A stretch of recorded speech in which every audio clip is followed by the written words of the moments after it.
ngibingelela ababukeli be-White Media.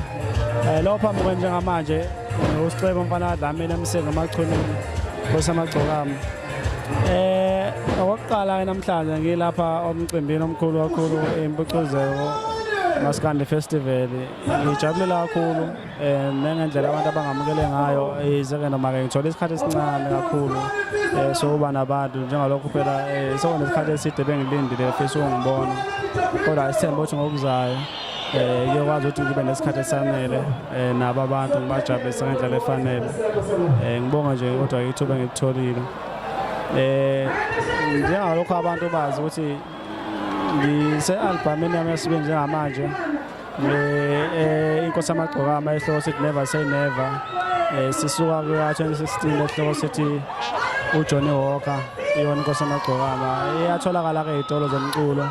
Ngithi nje abantu abaphume ngobuningi beyoyibheka besaphotha ngendlela efanele njengalokhu sisebenza ngokukhanda ukujabulisa bona. Ngiyabonga.